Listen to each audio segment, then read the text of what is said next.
Hello, DOGTV. Hello. How is everybody doing today? Today we have a very special guest.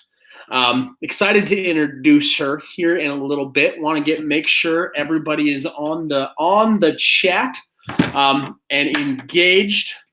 So let's get started here in about 30 seconds. We'll get started. Introduce our special guest.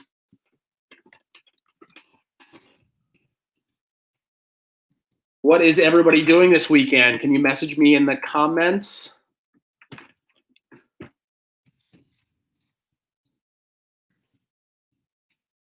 Come on, what are you guys doing this weekend? Where are you going? Are you going to the living room? Maybe a trip off to the kitchen? Maybe some spring cleaning? Well, we're very excited to introduce our special guest. I'm going to try to introduce her. It looks like she might be having some technical troubles, but we'll try to introduce her. And if it doesn't work, we have an incredible second guest all waiting in the wings. So Dr. Heather, are you there?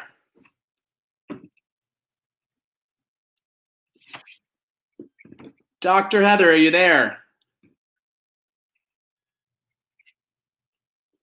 Okay. Well, it looks like our guest, Dr. Heather, is having a little trouble, so we're gonna put her away. But then we have an incredible guest, sort of waiting in the wings on the fly. So thank you so much. I'm gonna welcome her, Hannah Zuleta.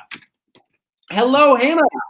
Hi, Joe. Hello. Good morning. Good morning, Hannah. I want to tell everybody about you a little bit and why you're such an incredible guest. You are I would say, social media guru. Can you tell everybody about your background and how what you do in the social media space? Sure. Well,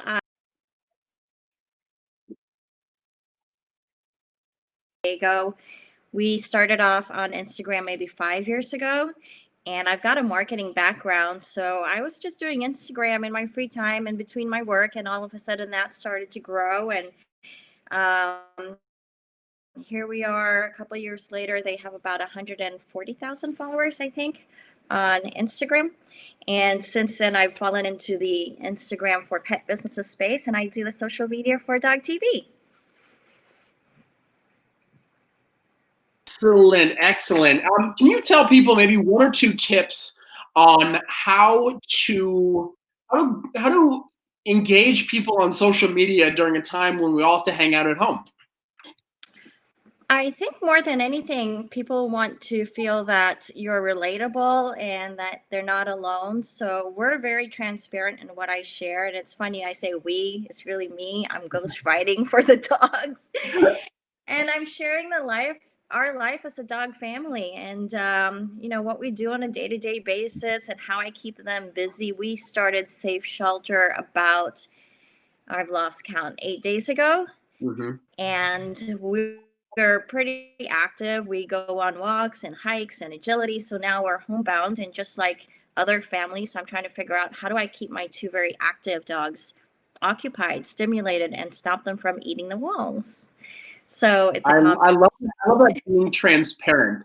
Yeah. I think during this time, if you're spending time in your living room, if you're playing games, that's what people want to see on social. So Hannah, I'm gonna let you go on to your social media world. Where can people find your story on Instagram? We are Maggie Loves.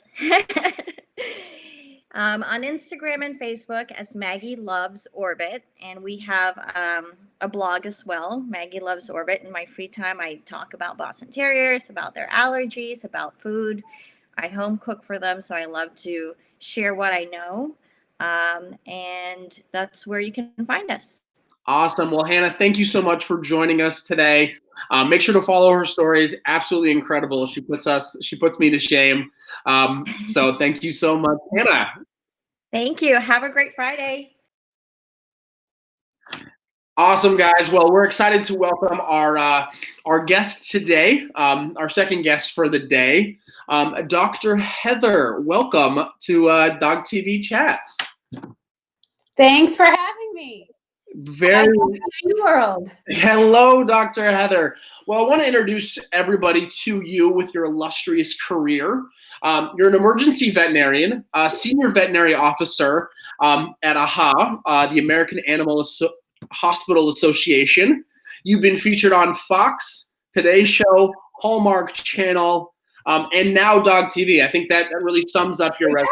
I'm done now. I made it on DOGTV. I'm done. It's it. We're good to go. Awesome. So today, Heather, we're talking about veterinary offices today and then post-COVID. And is this the new normal? What are something you're seeing from the industry side on how we can support our veterinarians and the medical field as a whole? Mm-hmm. Well, thank you. I'm going to talk post-corona or current corona. The thing that our veterinary hospitals are doing so well is we are falling back on our crazy, diverse training that a lot of people don't realize that we have. So going to veterinary school is the same, if not harder, than medical school. Our human colleagues have to go on to do internships and residencies. Veterinarians don't necessarily have to do that. But if you were to compare what graduate medical students know versus what graduate veterinary students know, I think we're certainly ahead in the world of infectious disease, comparative medicine, and we just have a very broad sense of how the body works in different species. So what we're doing is we're doing a really good job with infection control. The most practical thing that our pet parents are going to notice is that a lot of veterinary hospitals are now doing curbside check-in. So pick up your hamburger on the way and then do a curbside check-in. Yeah. So a lot of pet parents can expect to wait in the car, have a technician or nurse come out to the car and get the pet from them. The nurse and their technician may be dressed in personal protective equipment or may not, depending on the status of COVID in their area. Yep. And then the animal will go into the veterinary hospital, and a lot of veterinary hospitals are embracing telemedicine, which we've been trying to do as a profession, but COVID has made us have to do it right now. So please be patient with us as we try to figure out how to incorporate a cell phone or a camera or an iPad into our veterinary exam, because we're just not used to doing that yet. Excellent. So after they've been examined, then the rest kind of will be the same. You'll be checked out. Sometimes you'll do that online or have a computer, have a chip, on the top of your cell phone to check, to swipe your credit card. You'll get your medications and be on your way. So that's what the visit will look like.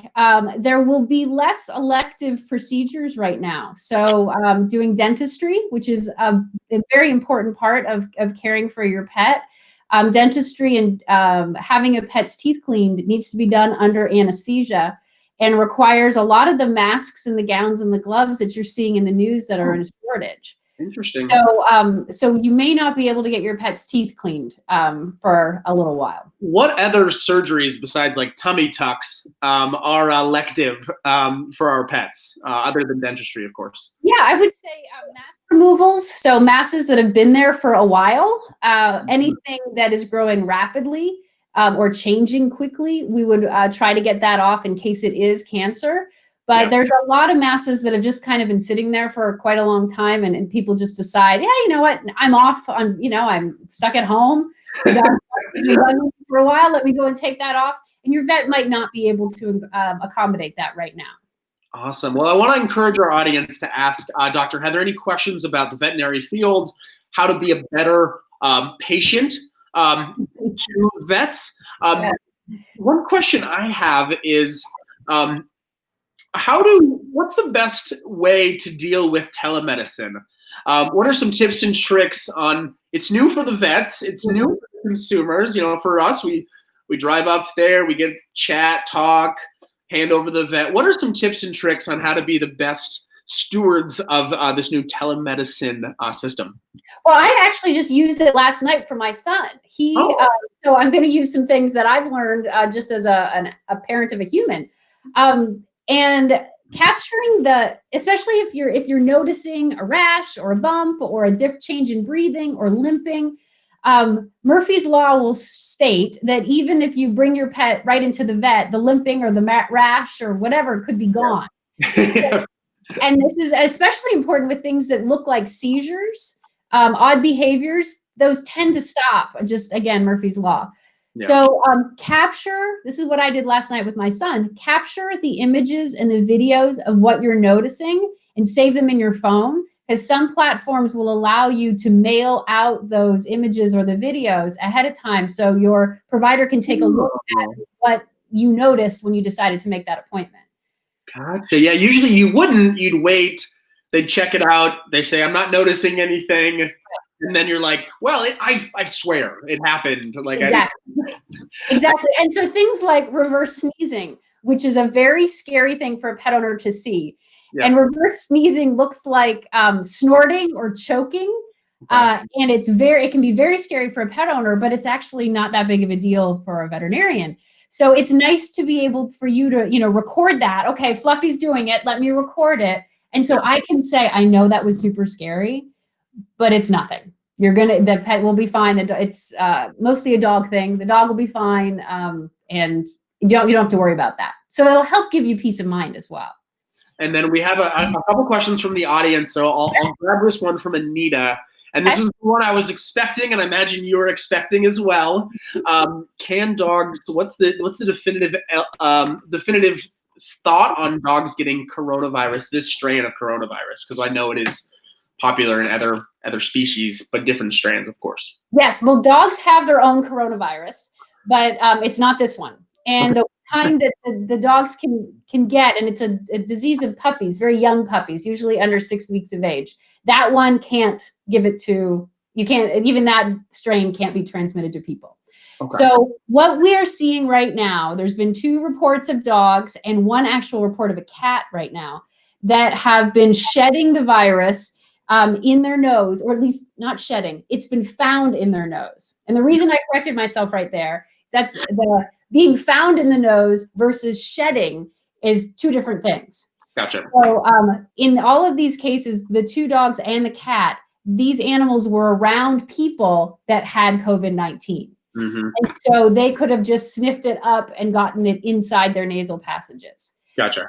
So can a dog transmit it to a person? Right now, what we're thinking is the only way that would actually happen is if you think of your dog as a doorknob. Okay. So a person has sneezed or coughed on the dog. Yep. Or the cat, gotten their gook all over the dog's fur, and then you have gone and pet the dog. So right now, the 2 big recommendations are, if you have corona, if you have COVID-19, stay away from your pets because you don't want to put the germs on them. And 2 is, if you're out in public or you don't know that the dog's not yours or the cat's not yours, don't touch it. Think of the dog as a doorknob. I love it. Yeah, you wouldn't just go randomly touch a doorknob. Right. Unless it's absolutely essential. And sometimes petting a dog is essential, we feel. Totally. Maybe like the handshake thing. Like maybe just a little like elbow bump. Maybe an elbow bump to dog. Maybe we should hashtag elbow bump your dog. Maybe not. But all of that will work out. But that's really helpful information. And so let's speculate a little bit. Sure. I know that's really difficult for a doctor. What did veterinary care look post COVID-19? The timelines could be anywhere from never to, somewhere soon, ish. What does that look like? What does veterinary care look in this new age? And I know it's tough for a doctor to speculate, so I appreciate it. Well, I will use my creative side here and imagine a world where pet owners and veterinarians are more connected than ever because we have gone through something together as a society. Yep. And we have had to learn, again, a lot about telemedicine. So people that wouldn't have embraced it, maybe our older pet parents, are suddenly, they're using their phone to talk to their veterinarian. The same with the patient or the staff in the hospital. We're now feeling more comfortable when we take a picture of a pet, sending it to an owner. We're more used to that. Yeah. I definitely used to do that in my ER days, but I'm texting them with my own phone, which isn't really a great idea. But now we'll have a platform to be able to communicate more transparently, more lovingly. I think there's so many things that you see behind the scenes as a veterinarian about how much our veterinary teams care about animals. And we don't transmit this to pet parents as much as we should. We forget to brag on ourselves. Oh. So I think we'll see a surge in, definitely a surge in telemedicine.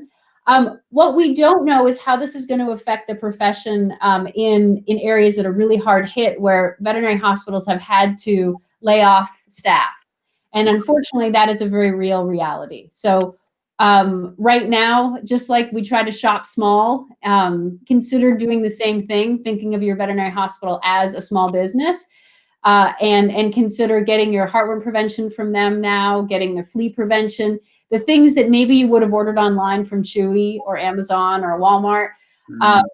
Think about supporting that veterinary hospital. So when this is all over with, the team is still intact, because we are having hospitals that are starting to close their doors, and that is we've never seen that before.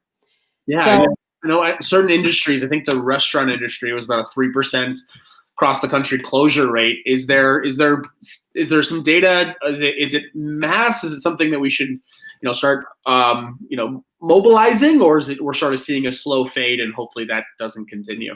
We don't know yet.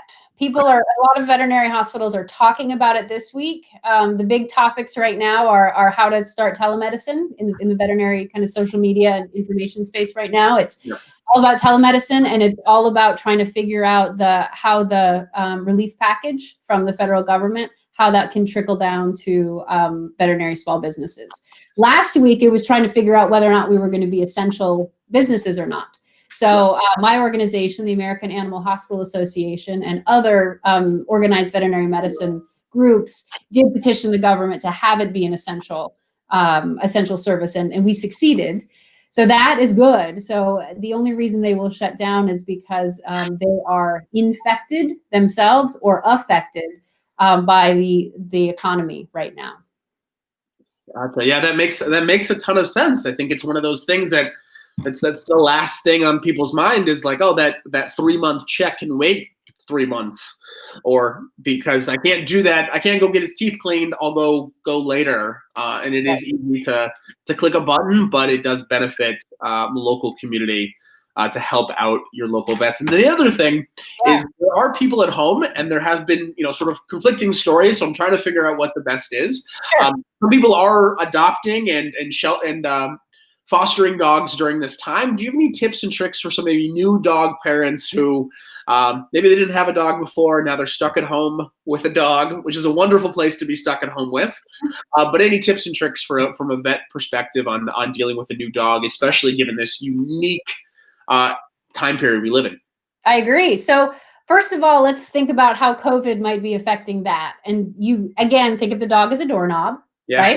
He's new to you. You don't know who's been touching him. So give him a bath when you get home. If you can let him dry in the sun or in the fresh air, that will be good. And I'd say for the first couple of days, be sure to wash your hands after you pet him, for sure, or her.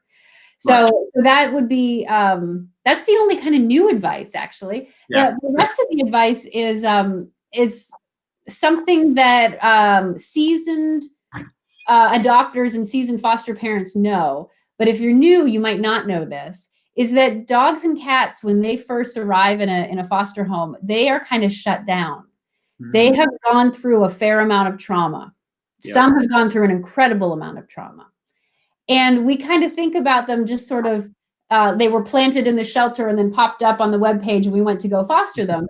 But they had a whole other life before they came to us. Yep. So we don't know what they are trying to process. And I don't mean that in a anthropomorphic way. I'm not trying to actually, put human emotions onto an animal from a scientific standpoint. But I do know that emotional trauma is definitely real with them, for sure. So go slow. Have limited and very small expectations during that first week when you've met this pet. And give them space to kind of unfurl like a flower. You know, they're going to come in very tightly wound, but they're going to bloom, which means that if you have a very well-behaved foster dog or newly adopted dog, that might not be who you end up with. So you might end up having a dog that's a little bit more gregarious or curious or funny or, aggressive. So you do need to, who you have right now might not be who you end up with. So be sure to, whenever you see positive behaviors, a timid dog is now being more curious and coming up to talk to you or to spend time with you, reward them. If you see a dog that is aggressive or scared of another dog, even if he just looks at the other dog, give him a treat to reward him for even thinking about that other dog. So a lot of it will be shaping their behavior as best you can with positive reinforcement, never negative. Excellent. So we're gonna, and I know you have a very busy day over there at HaHa. At HaHa. I love the acronym as well. Me too. Was that before texting? You guys like. Yes, it was. I love it. Predated it. So I've been watching a lot of news, and I think we all have. From a veterinarian side, can you give us some maybe words of wisdom or some sage advice during this unsettled time in the veterinary world as a pet owner, as somebody from a medical background, on what we should be listening to, learning about, hearing about? What would be your sort of advice on giving our DOGTV pack some not inspiration? I don't want to sugarcoat it, but just some your perspective on the situation right now as it affects our pets. Well, gosh, that's a big question, right? So I would say when it comes to where you should find your information, on the medical side, listen to physicians. Our politicians are learning from the medical community, but they are not the final say when it comes to how this will play out. So our physicians that have epidemiology backgrounds, I'm a big fan of Dr. Anthony Fauci. He's been doing a wonderful job. So listen to people like him. When it comes to how to handle your pets, enjoy them and then see them as a source of comfort. Do take them out and practice safe social distancing. So I've been seeing a lot of people out walking their dogs in a safe way. A lot of us have 6-foot leashes on our dogs. And so that gives you an understanding of how far 6 feet is, if you have a hard time picturing that. Perfect. And don't touch other people's dogs, just like you wouldn't touch other people's doorknobs. I love it. Yeah, and do support your local veterinary hospital. And if you're new to an area or you've moved or you're trying to find another veterinary hospital, you can always go to the American Animal Hospital Association's webpage, which is AAHA.org, and AAHA.org/locate, and you can find hospitals that are accredited by our organization. Not all hospitals are. It's a voluntary accreditation, unlike in the human side. Hospitals that are accredited have to be in order to see patients. It's not the same in the veterinary world. So veterinary hospitals that go above and beyond to do this are really special.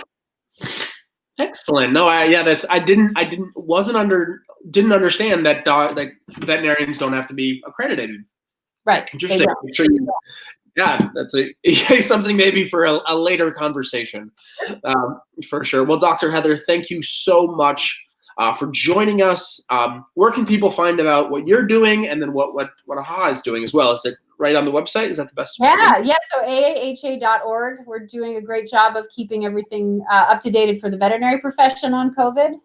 You can see what I'm doing at Dr. Heather Vet on Instagram, and drheatherledzer.com as well. Excellent. Well, Dr. Heather, thank you so much. DOGTV Pack, thank you guys. We'll be doing these all next week.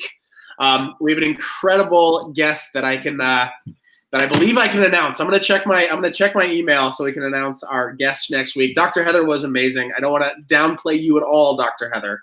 No, it's great to be it's great that we have so many people that are passionate about pets. It extends beyond our profession, which I think is really great. Gotcha. Yes, I can't confirm it yet, but Okay. I'll talk about with Amber Acquette, Arden Moore, Dr. Courtney Campbell from Vet Candy next week, and then we have the Super Collies.